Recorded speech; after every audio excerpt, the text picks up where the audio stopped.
Is Evil Laugh underappreciated, or does it need to stay in the box? Stay tuned to find out.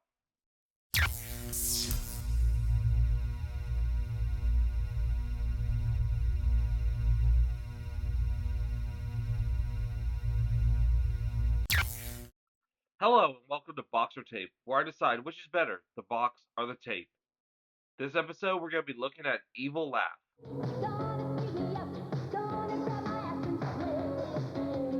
This tape is brought to us by Celebrity Home Video.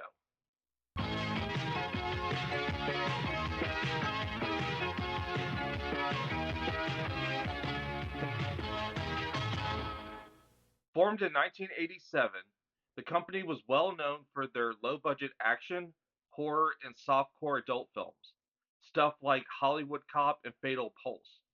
But they were most well known for their Just for Kids label, which released the Gamera series.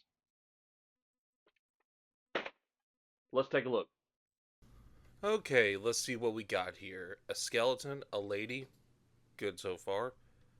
That's a downside, but at least I can display it right there. Same picture on both sides, too.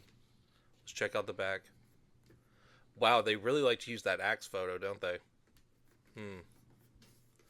And now time to get the tape out, if I can. Having trouble. There we go. The sticker's seen some better days, but it's still a good sticker. It's not printed on, so good job.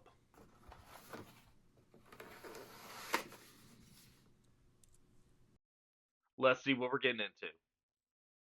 If you love axe murders, knifings, and blood and guts, you'll scream as a psychopathic killer stalks unexpected college students. When a group of best buddies and their beautiful girlfriends decide to rent an abandoned orphanage and clean it up for their very own house party, what happens to them shouldn't happen to you. A weekend of fun turns into horror as one by one they are sliced, carved, baked, and served up in a bloody rampage of sex and violence. Director Dominic Brazia is best known for playing Joey in Friday the 13th Part 5, A New Beginning, which you can see the Fangoria article in the movie.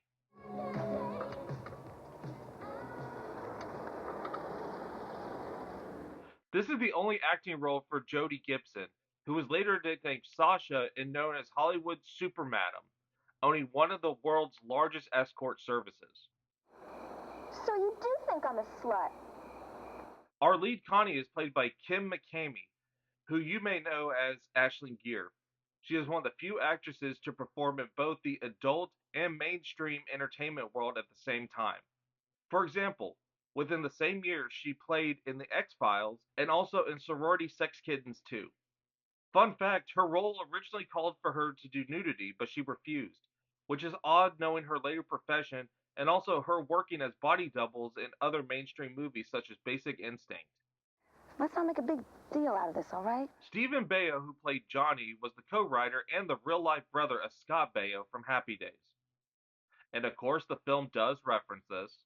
Come over. What'd you do? I just banked it like this. Like that? Yeah. It always worked for Fonzie on Happy Days. The movie was filmed in just 1 week in 1986, but not released until 1988. The only reason that Dominic even chose to be the director of the film was for budgetary reasons. You know what they say, Johnny. It's America. Love it or leave it. Dominic and Baio were offered a 3-picture deal from Vestron Video for the releasing rights of Evil Laugh. They ultimately declined, but openly said later that they regretted their decision. You guys all suck. So with all that being said, how's the movie? Well, it's alright. Nothing horrible, nothing great, just somewhere in the middle. Where? You're a dead man! What I wasn't really expecting was like a meta slasher movie. I know we had student bodies before, and since it was made in 1986, that's when the slasher movies started to lean more towards parody than actual, like, down and dirty seriousness. But I think this was probably one of the first of its kind. Oh my god. Oh my god. God. You are gonna have sex with her. You're gonna have sex with her, and don't do it. Don't touch her. Come on. Every time someone has sex in a horror story, they get murdered. The special effects in the film were acceptable, but given the fact they had 1 week and probably did a lot of like one takes on these gore effects, I think they did a good job. Passable. Oh!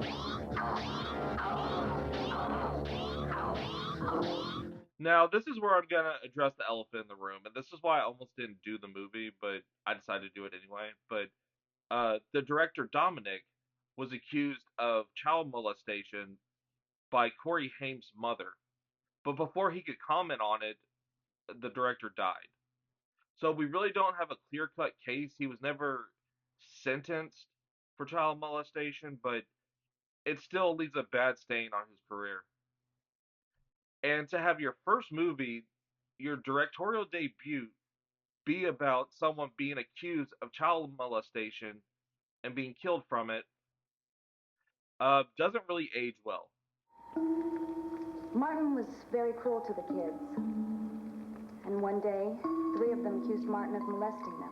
The characters in the movie are okay.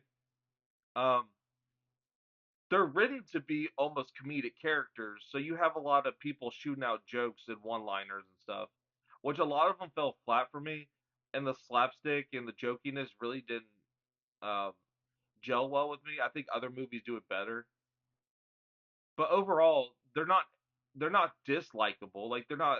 I didn't want to see them die, but it just wasn't. I didn't really connect with any of the characters, except for maybe the guy that was referencing all the horror movies. I kind of saw myself in him. When you go swimming, there's a surefire way to tell if she wants you.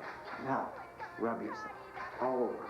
Your arms, your legs, your butt. It turns them on. And for fuck's sake, guys, if you're gonna call your movie Evil Laugh, do us a favor and have a good evil laugh. Because this one doesn't.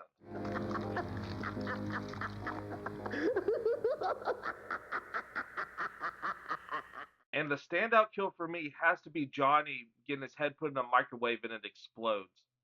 The effects are actually pretty good with this one. You can tell how they did it, but it was done very well and easily the most creative kill of the movie. It's not working.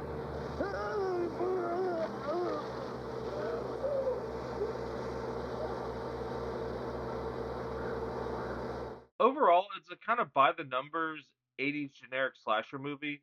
The meta aspect does make it stand out, but sadly, due to the accusations of the director, the plot does not age well at all.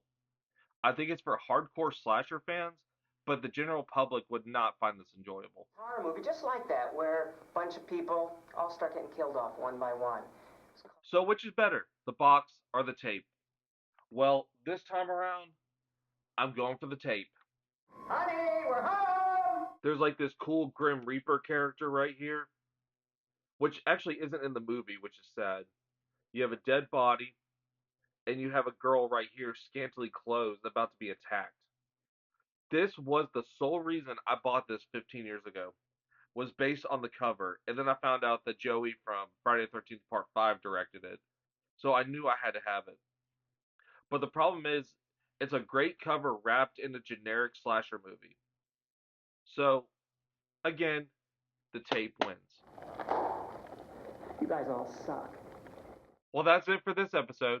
Tune in next time, where I'm going to take a break from all these slasher movies and start going into a new genre. What that genre is, you'll have to tune in to find out. See you next time. We're gonna